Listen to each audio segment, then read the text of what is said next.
कथाओं में सुनते हैं कि पहले जो ऋषि मुनि होते थे और उनके साथ अगर कुछ अधर्म आचरण करे कोई, तो वह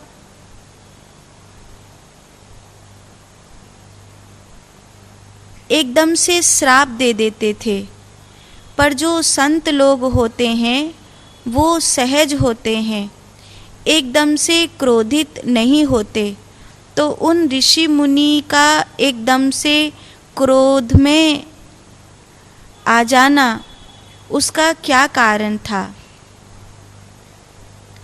किसने कहा कि ऋषि मुनि एकदम से क्रोध में आ जाते हैं?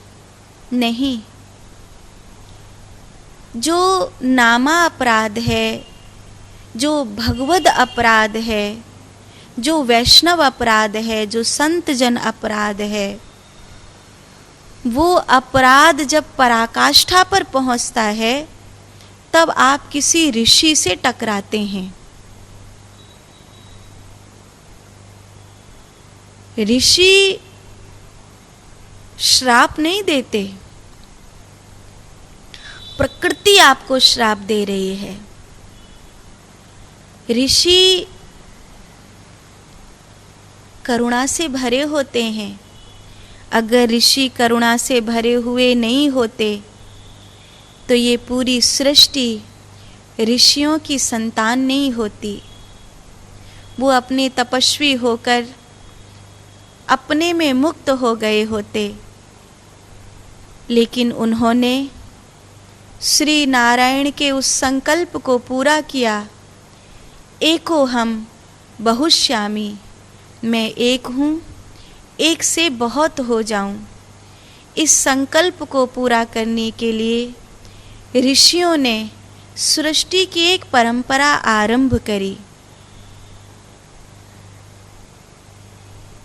कितना किससे किसको एक्सपेक्टेशन है।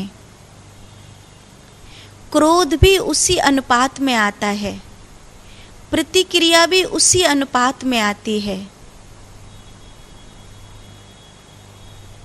हम हो सकता है कि आज की दुनिया के जितने पढ़े लिखे ना हों, पर हमारी भाव दशा में हम किसी को आप कहकर बोल रहे हैं तो हम उसे पराया महसूस कर रहे हैं।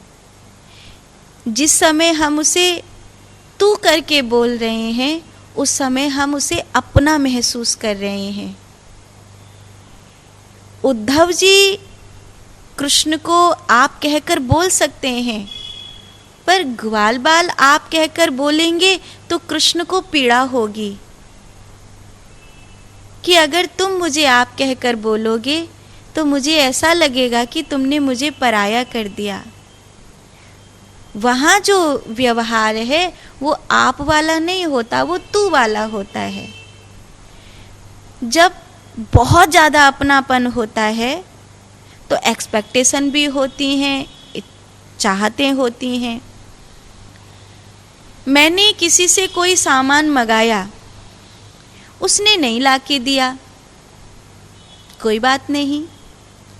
लेकिन जिसको मैं बहुत निकटतम मानती हूँ और जिसे मैं अपना मानती हूँ, जिससे मेरी एक्सपेक्टेशन है, मैंने उसको कहा कि तुम्हें ये ले आना है और वो नहीं लाया, तो मुझे बड़ा क्रोध आएगा कि देखो, अब मैं इससे नहीं कहूँगी तो किससे कहूँगी?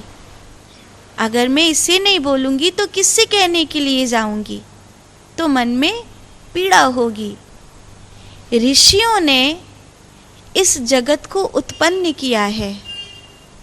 इस जगत को उत्पन्न करके एको हम बहुश्यामी नारायण के संकल्प को पूरा करके उन्हें लगता है कि अब ये हमारा है। इसमें अगर कोई अपराध करता है तो पीड़ा, क्रोध उनके भीतर पनपता है।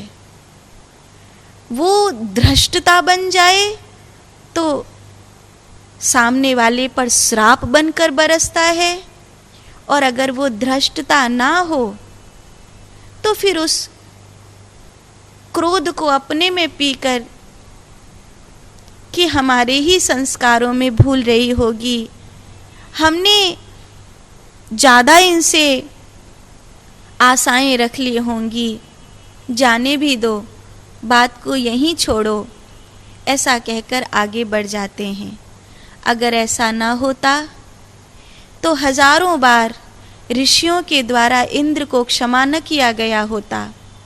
अगर ऐसा ना होता तो लाखों बार राजाओं को, महाराजाओं को क्षमा नहीं किया गया होता। अगर ऐसा नहीं होता तो वशिष्ठ जी जैसे ब्रह्मज्ञानी किसी कुल के पुरोहित बन के नहीं रहते। अगर ऐसा नहीं होता तो एक तपस्या के शिखर पर पहुंचा हुआ विश्वामित्र दशरथ जी के आगे भीख मांगने के लिए नहीं आता। अगर ऐसा नहीं होता तो जाबाली, वामदेव, सतानंद, वशिष्ठ, विश्वामित्र जैसे 5 महापुरुष दशरथ जी के ये कहने पर कि मैं कल राम को राजा बनाऊंगा, उसी समय श्राप दे देते कि हम आज कह रहे हैं, अभी कह रहे हैं और तुम कल कह रहे हो। श्राप वहीं पर प्रकट हुआ है जहां अपराध ने धृष्टता का रूप ले लिया है। इसलिए अपने ऋषियों को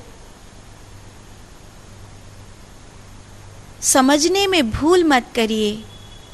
अपने ऋषियों को समझने में अगर आप इतनी बड़ी भूल कर देंगे तो आप ऋषि परंपरा के उस आदर्श से वंचित रह जाएंगे जो आपको जन्मजात प्राप्त हुआ है, क्योंकि आप सनातनी हैं।